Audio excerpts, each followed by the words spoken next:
Olá, começa agora mais um programa TV Secor, o canal do comerciário, que você assiste todas as manhãs, segundas-feiras, em www.secor.org.br, também em tvosasco.com.br, pelos canais 3 da NET, 6 da Cabonet e 8 da Vivo Fibra. Hoje nós vamos falar da reforma trabalhista, os impactos para os trabalhadores e as perspectivas aí de futuro. Para falar a respeito disso, nós temos aqui a participação do advogado Paulo Yamamoto, ele que faz parte lá do escritório de advocacia, Garcês Advocacia, que atende a gente aqui no sindicato, no Secor. Bom dia, Paulo, tudo bem? Bom dia, Jefferson. Prazer estar aqui.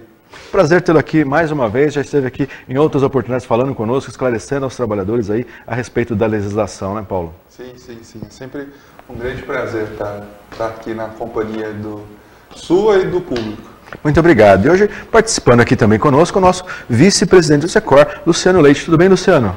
Tudo bem, Jefferson, bom dia. É um prazer e um privilégio estar aqui contigo também mais uma vez e com o Paulo, que é um grande nome aí do jurídico, tem, junto aí com o Max, no escritório Garcês, avançado bastante no que diz respeito às ações coletivas. Então nós já beneficiamos muitos trabalhadores através da ação do escritório com muitas questões que estavam relacionadas ao dia a dia dos trabalhadores e assim que o escritório do Garcês tomou partido para cuidar disso, conseguimos vários avanços no que diz respeito a essas ações coletivas. Então é uma honra estar aqui com vocês também, Paulo. Pois é, mas infelizmente hoje o papo não é sobre avanços, né? É sobre retrocessos, né, Paulo? Que todo o movimento sindical tem dito, a gente tem falado a respeito disso há vários meses. Aí aconteceu, a reforma trabalhista passou, né, no Congresso, o governo Temer conseguiu a maioria esperada para essa reforma.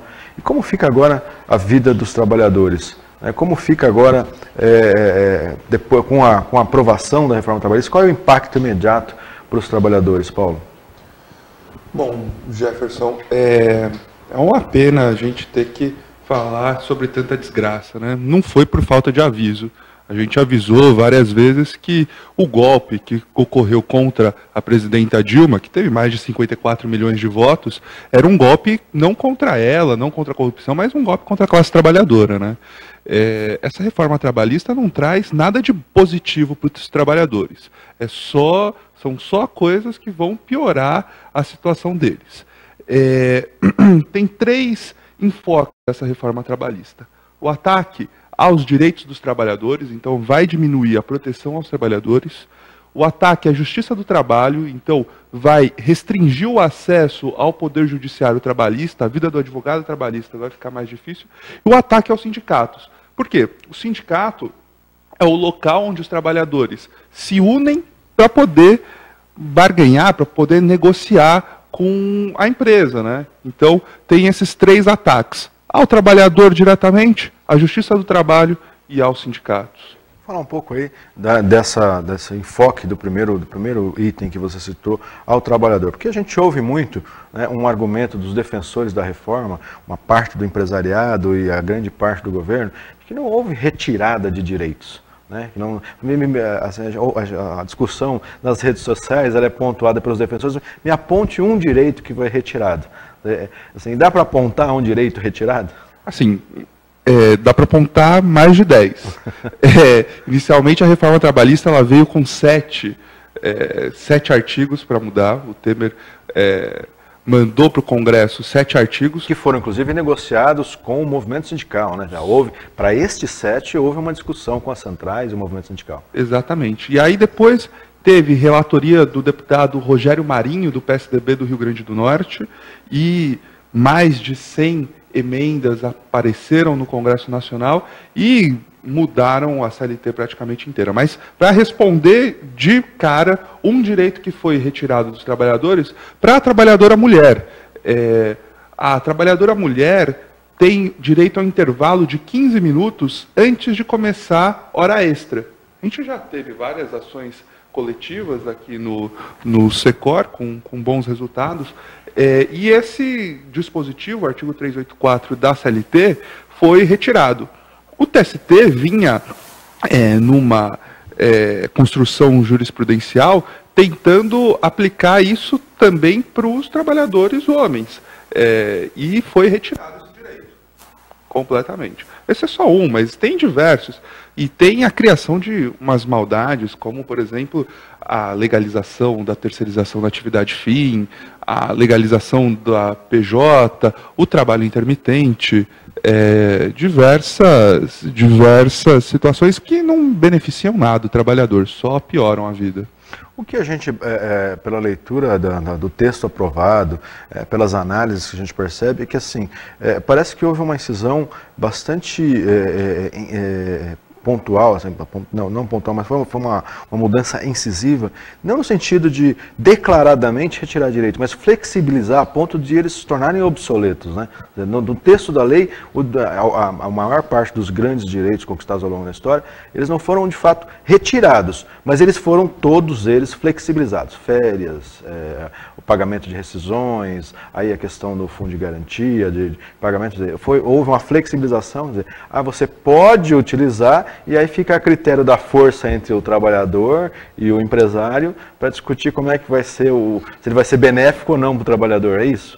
É uma grande hipocrisia da lei, né? Você tem razão. Esses direitos pontuais foram tirados, alguns direitos foram tirados e outros foram postos para negociação, mas negociação abaixo do que a lei prevê. E outros casos, por exemplo, a PJ. Você legaliza a PJ, é praticamente extinguir os direitos trabalhistas, né? Porque para de ser uma relação entre, quer dizer, continua sendo faticamente uma relação entre o trabalhador e a empresa, mas no mundo jurídico é só um contrato entre duas empresas, porque o trabalhador vira uma PJ. Então você extingue todos os direitos trabalhistas dele, você tem toda a razão. Foi muito bem pensada, a maldade é muito mais sofisticada dessa vez. Luciano, o sindicato tem uma estimativa de impacto dessa mudança para categorias, né? Já começa a sentir efeitos nas empresas acerca dessa mudança da legislação trabalhista? Então, Jefferson, nós estamos num momento crucial deste ano, que é o princípio da nossa campanha salarial e negociação coletiva. Então, o que as empresas elas têm feito, né? O setor de supermercados, por exemplo, as entidades que os representam estão reunidas, né, constantemente, dando uma formação específica para o seu pessoal de RH, todo o seu staff de RH, para poder fazer as mudanças que a nova lei trabalhista permite. Por exemplo, você tem uma situação que já parte do princípio do momento da negociação, que é o momento de desemprego em alta. Então, essas bases para fazer a reforma no momento de desemprego, elas foram criadas, né? Então, esse desemprego todo que a gente está vendo, numa quantidade tão alta hoje, ela não é algo que surgiu do nada. Então, era importante para as elites internacionais que o Brasil tivesse desemprego. Então, não é algo que sai, por exemplo, do chapéu de um presidente só, mas, na verdade, tem toda uma gama de interesses em cima disso. Quando você traz isso para a negociação coletiva, você reduz, por exemplo, o índice do aumento real ou do reajuste que se possa ter. Então, já vamos sentir um impacto nesse ano na dificuldade da negociação.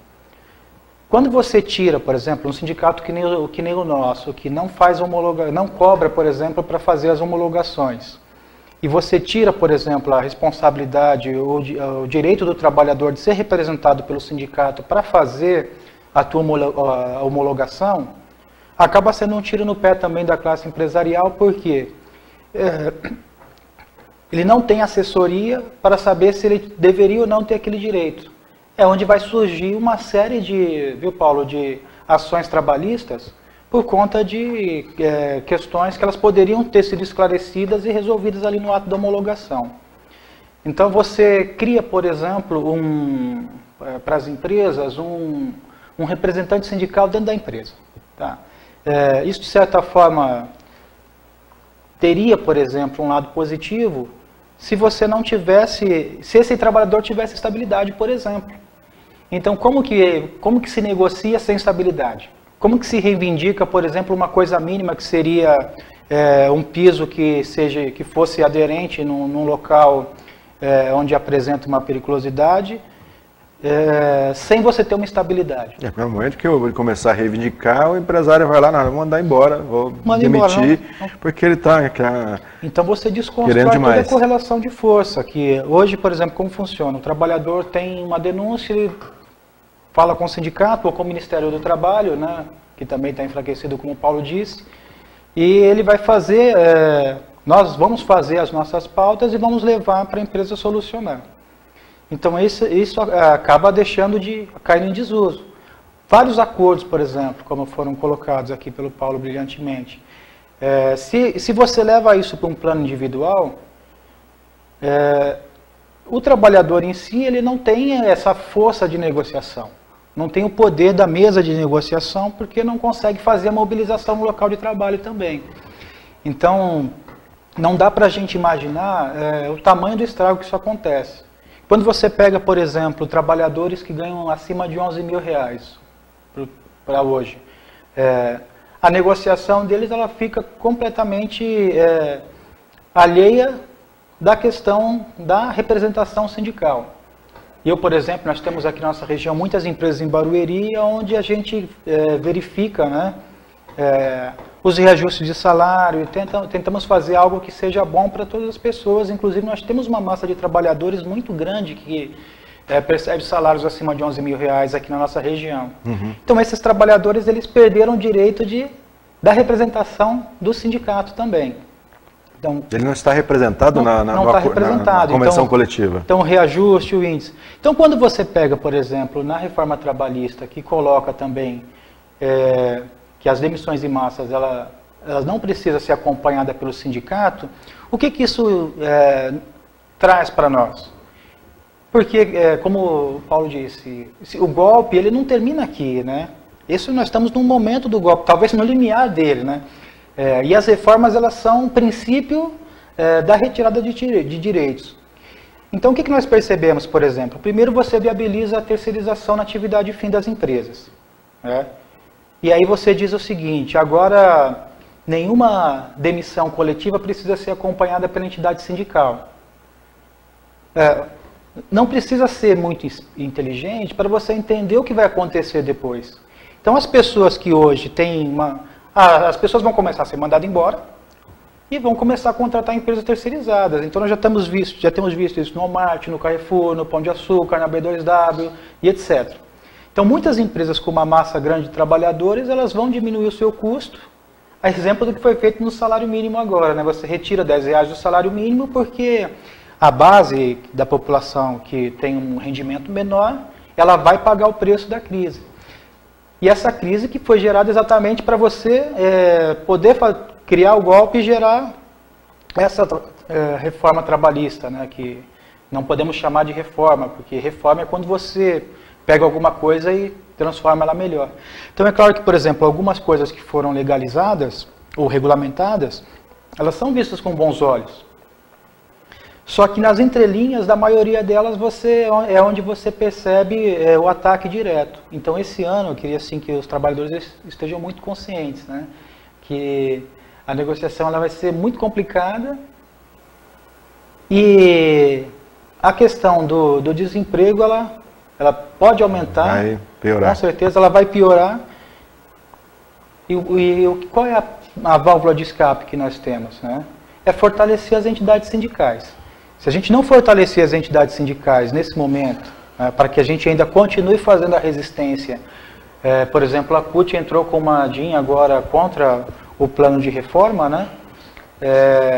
Nós não vamos conseguir resistir até 2018, onde a gente tem uma esperança de mudar todo esse cenário, né? De eleger um governo legítimo, com um programa legítimo, para que a gente possa continuar a negociação. Desculpa, Paulo, se eu me estendi um pouquinho, né? Agora a gente vai fazer uma pausa, fazer um breve intervalo, mas a gente já volta, você continua ligado no TV Secor.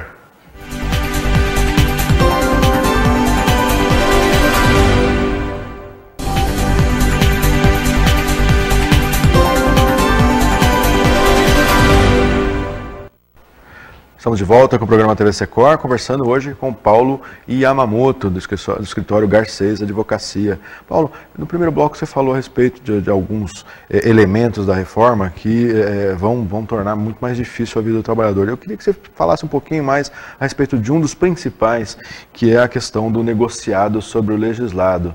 Que, o movimento sindical sempre pleiteou, né, o negociado sobre o legislado, mas numa condição de que não pudesse reduzir direitos, né, que fosse sempre para melhorar os direitos.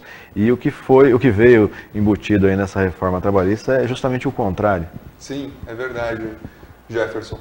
Essa ladainha do negociado sobre o legislado, como a tábua de salvação, ela não é nova, não. Lá na década de 90, o Fernando Henrique já falava disso, tentou colocar.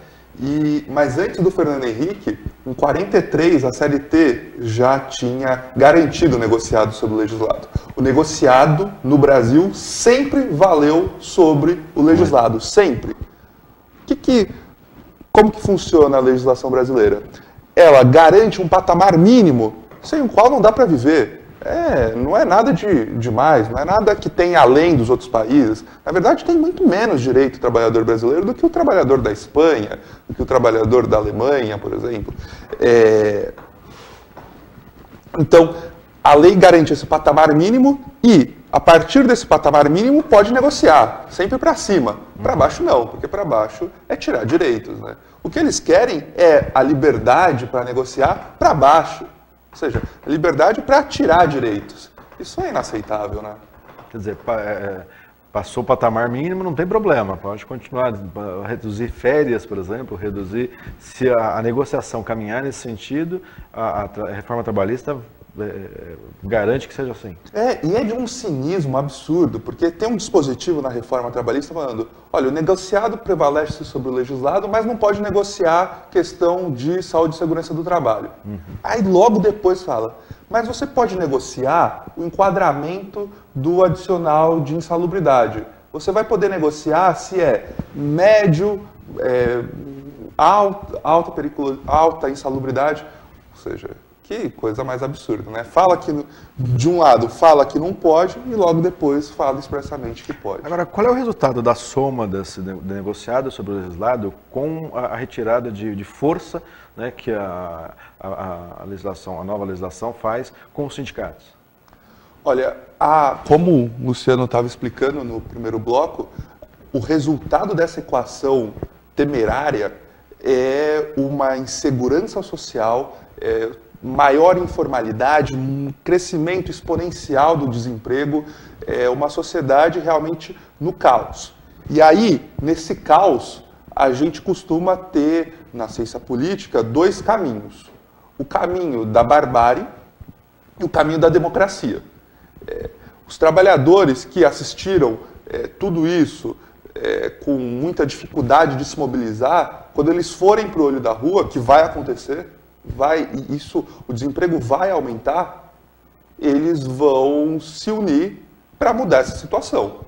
Porque a gente teve 13 anos de governo em que a vida do brasileiro melhorou, o país saiu do mapa da fome, o salário mínimo aumentou muito, a vida do brasileiro melhorou muito na década de 2000 em relação aos anos 90. Pagamos uma dívida com a FMI, né? Pagamos uma dívida.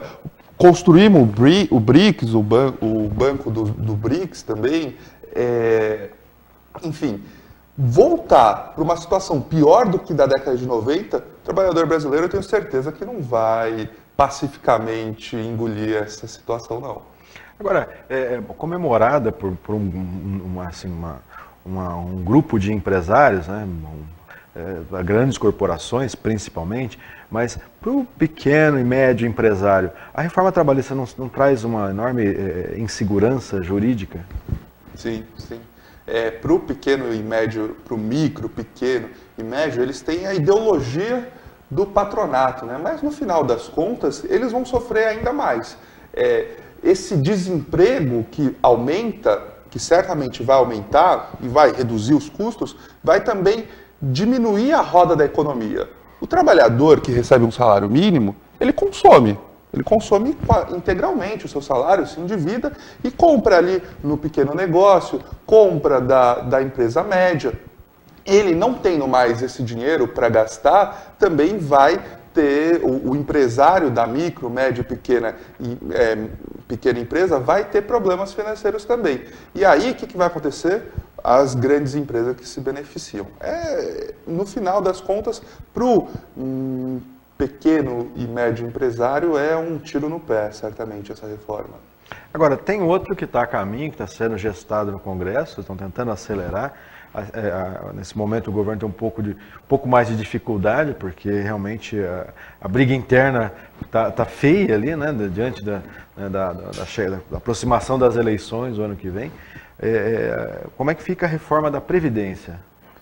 Olha, a questão da reforma da Previdência, ela parte de um mito, né, que é o mito do déficit da Previdência. Sim. Como se a Previdência no Brasil fosse deficitária. Não é. Isso daí já está mais do que provado. Tem professor da Unicamp, Eduardo Fagnani, explicando isso direitinho, por que não está quebrada, que na verdade ela é superavitária. O que falta é o governo deixar o dinheiro da Previdência na Previdência. Tem as desvinculações das receitas da União que tiram dinheiro da Previdência ou nem repassam, no caso do COFINS, né? Então ela não é deficitária. Agora, é muito possível que nos próximos anos ela se torne deficitária exatamente por causa dessa reforma da Previdência.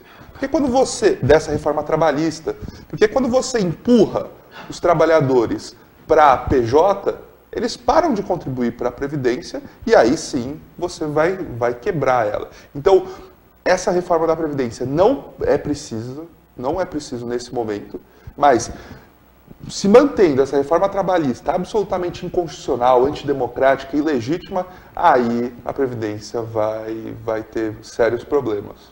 Mas, Paulo, não é muita hipocrisia falar da necessidade de reformar a Previdência, né, por conta de um déficit e, ao mesmo tempo, você não arruma a casa para conter gastos, faz uma negociação gritante de distribuição de verbas, de emendas parlamentares num momento totalmente inapropriado? Não é muita hipocrisia? É muita hipocrisia, é uma situação absurda, calamitosa que a gente vive politicamente hoje. Agora, tinha o áudio, não sei se você lembra, do Sérgio Machado com o Romero Jucá, que ele falava assim, olha, a situação o único jeito é fazer um grande acordo nacional para tirar a Dilma e com o Supremo, com tudo. Eu acho que... Estancar a sangria, né? Estancar a sangria. Quer dizer, o objetivo era acabar com a Lava Jato ali, ou com os efeitos da Lava Jato, que poderiam passar para além do PT, é isso? Exatamente. Agora, a situação hoje, o que eles transformaram esse país, eles conseguiram destruir o país em tão pouco tempo, que para estancar a sangria que eles fizeram no país, para mim a única solução é tirar o Temer e ter direta já com o povo e com tudo. Uma Assembleia Nacional Constituinte para rever a Constituição? Pode ser, mas nesse momento a prioridade acho que é eleições diretas já. E é um objetivo possível? Sim, claro. A reforma da Previdência é um exemplo claro disso. Estava no bolo os policiais civis, e aí o pessoal da segurança, eles se manifestaram violentamente, incisivamente no Congresso Nacional e saíram. Houve uma invasão, inclusive. Exato. Os sindicatos promoveram uma invasão no Congresso. E agora, não é bem uma invasão, porque o Congresso Nacional é deles, o Congresso Nacional é nosso. Lá em Brasília, quantas vezes a gente já não foi em Brasília para acompanhar projeto de lei e pedem a nossa participação? A própria senadora Marta Suplicy, que foi eleita pelo PT e está trabalhando contra a agenda dos trabalhadores, está trabalhando para retirar os direitos trabalhistas, ela impediu a entrada dos sindicalistas no debate no Senado da reforma trabalhista. Ou seja, um absurdo, né? Agora, Luciano, os sindicatos, esse momento é importante de mobilização, né, dos sindicatos para combater isso. Como é que você está vendo a articulação do movimento sindical no sentido de promover essa luta, esse combate? Isso é um grande paradoxo. Né? Uma questão que a gente necessitaria de mais 3 horas aqui para fazer 2 programas para discutir, né? Uma avaliação com peso de verdade nisso. Uhum. Mas assim, em resumo, nós não temos uma voz de comando nacional dos trabalhadores. Por exemplo, hoje a gente tem quase 8 centrais sindicais maiores, né? Tem a CUT, que nós somos filiados, Wagner Freitas é o nosso presidente hoje. Você tem a Força Sindical, você tem a UGT, né? A UGT, junto com a Força, sempre tenta negociar pela via institucional, enquanto a CUT, com lutas e outras centrais mais do campo de centro-esquerda acabam indo para o enfrentamento mais da mobilização e conscientização dos trabalhadores. Uhum. Então essa articulação ela é muito fragmentada. Então eu não vejo, por exemplo, hoje nenhuma saída de unificar as vozes dos trabalhadores e a demanda das centrais, né, que não seja através da eleição do Lula em 2018. Porque, querendo ou não, né, o Lula ele acaba sendo esse agente articulador das políticas sociais, então ele consegue unir o movimento social, né, consegue fazer com que as entidades sindicais, independente da central que elas estejam filiadas, elas também tenham uma voz de comando mais central e vão para a rua para fazer a discussão. Então, quando você tem o respaldo da sociedade civil organizada, você consegue articular no sentido de uma direção única. Mas hoje nós estamos, infelizmente, completamente desarticulados. Então, tem cada grupo ou subgrupo tentando fazer as coisas na sua região ou de uma forma muito institucional, né, ou dentro das suas organizações, mas que acaba não tendo o resultado esperado. Então, por isso essa grande tentativa de tirar o Lula do páreo, né, das eleições, das próximas eleições, porque ele seria, para o movimento sindical, a única voz que conseguiria articular e dar unidade nessas demandas trabalhistas que nós temos e fazer com que talvez o jogo vire, de certa forma, para o lado dos trabalhadores, né? Certo. Bom, infelizmente, nosso tempo chegou ao fim. Queria agradecer ao Paulo Yamamoto pela participação, sempre bem-vinda, sempre enriquecendo aí os nossos programas com conhecimento, com conhecimento de causa, efetivamente, para defender os trabalhadores. Luciano, mais uma vez, obrigado aí também pela sua participação, pelas opiniões. E o TV Secor vai ficando por aqui. Você já sabe, não fique só, fique sócio. Confira no site do seu sindicato, em www.secor.org.br, os benefícios e vantagens de ser um associado. E eu aguardo você na próxima semana. Até lá!